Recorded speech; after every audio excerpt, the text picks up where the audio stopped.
최근 몇 년간의 제주대학교 발전은 우리 대학에 대한 대외기관의 긍정적인 평가, 각종 국책사업 유치, 도의 신입생 증가 등에서 입증되었고, 이를 토대로 제주 사회의 발전의 한 동력 축으로서 역할을 다해왔다고 자부합니다. 저는 2010년 2월 이후에 총장직을 수행하고 있는 동안 8년간의 등록금 동결 및 인하에 따른 재정적 위기, 그리고 구조개혁 평가 등 급격한 대학 환경 변화 속에서 그 가운데서도 굳건히 우리 대학의 경쟁력을 강화시켜 왔다는 점에서 자긍심을 가지고 있습니다. 또한 다른 거점 대학과 비교해서 규모가 작은 제주대학교 총장이 2016년도 전국대학교육협의회 회장도 역임하면서 우리 대학 전체의 발전에 일정 부분 기여하고 고등교육 정책에 대해서도 고민할 수 있는 기쁨도 있었습니다. 제가 취임한 지도 7년이 경과하고 있고 내년 2월이면 임기가 만료됩니다. 이제 저는 마무리를 준비할 때가 된 것 같습니다. 그 중심에는 내년도에 있을 예정인 대학 구조개혁 평가에 대한 대비, 그리고 차기 총장 선출 방식을 결정하고 공정한 관리를 통해서 제10대 제주대학교 총장이 선출되도록 하는 것입니다. 문재인 정부가 새롭게 출범하였고 아직 공식적으로 국립대학 총장 선출 방식에 대한 방향이 제시되지 않고는 있지만 마냥 교육부의 공식 입장 표명만을 바라볼 수는 없다고 생각합니다. 많은 고민을 하지 않을 수 없었습니다.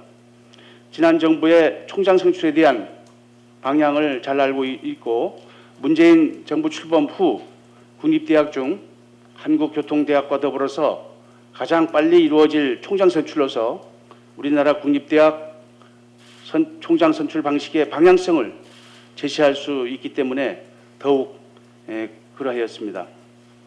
또한 대학 내부적으로는 선출 방식을 놓고 구성원들 간의 갈등으로 대학 공동체가 파괴될 수 있고 자칫 총장 선출 지연으로 여러 부작용도 발생할 수 있기 때문입니다. 그리고 만약 직접 선거로 할 경우 공공단체 등 위탁선거에 관한 법률 제8조에 이거 180일 전에 관할 선거관리위원회에 위탁을 해야 하는 것도 고려하지 않을 수 없었습니다. 총장 출마를 생각하시는 교수님들께 준비할 시간을 주고 도민들도 우리 대학의 총장 선출 방식에 대해 궁금해하고 있어 더 이상 늦출 수가 없게 되었습니다. 저는 제10대 총장 선출 방식에 대해서는 법과 구성원의 합의에 의해 결정되는 것이 가장 합리적이며 지성 집단의 모범을 보여주는 것이라고 생각합니다. 이에 저는 교육공무원법 제24조 해당 대학 교원이 합의된 방식과 절차에 따른 선정에 근거하여 직접 선거로 할 것인지 간접 선거로 할 것인지에 대한 구성원의 합의를 도출하기 위한 총장 선출 방식 결정 투표를 실시하고자 합니다. 이거에 대해서는 미리 교수회장과 합의를 했습니다.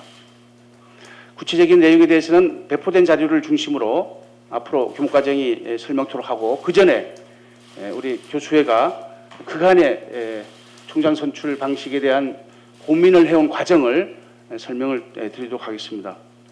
투표로 인해서 제주대학교 제10대 총장 선출 방식의 방향이 결정되면 그 구체적인 안에 대해서는 교수회를 중심으로 해서 공직자협의회, 총학생회 등과의 긴밀한 협력 속에서 만들어 나가도록 하겠습니다. 세계적인 리더십 전문가이자 베스트셀러인 리더십 불변의 법칙의 저자인 존 맥스웰은 리더는 갈 길을 알고 길을 안내해 주는 사람이다라고 했습니다. 가장 공정하고도 합리적인 선출 방식을 마련함으로써 우리 대학과 지역 발전의 길을 알고 안내해 줄 총장이 선출될 수 있도록 하겠습니다. 과거에 총장 선출 과정과 선출 후에도 여러 불미스러운 일이 있었는데 가장 엄격하고도 공정한 관리를 통해서 선출 과정을 하나의 축제로 승화시켜서 선출된 후에도 대학의 발전을 위해 서로 화합할 수 있는 모범적 사례를 만들어 나가도록 노력하겠습니다. 감사합니다. 대학을 총장 선거 방식을 비롯한 그런 것들에 대해서 모든 것들을 사실은 요구를 해왔고, 저희들은 어쩔 수 없이 2012년 어떻게 보면 눈물을 머금은 투표를 통해서 간선제로 선회할 수밖에 없었습니다. 결국에는 타율에 의해서 어쩔 수 없는 선택을 했고, 그것을 되돌려 놓는 자리의 첫 출발점이 저는 오늘이라고 생각을 합니다. 그래서 어찌하든 총장님께서 대승적인 입장에서 저희들의 의견을 100% 수용해서 이런 어떤 투표를 통해서 구성원들의 자율적인 의사결정을 할 수 있는 기회를 갖게 된 것을 대학 구성원의 한 사람으로서 상당히 다행스럽고 바람직한 방향이라고 생각합니다.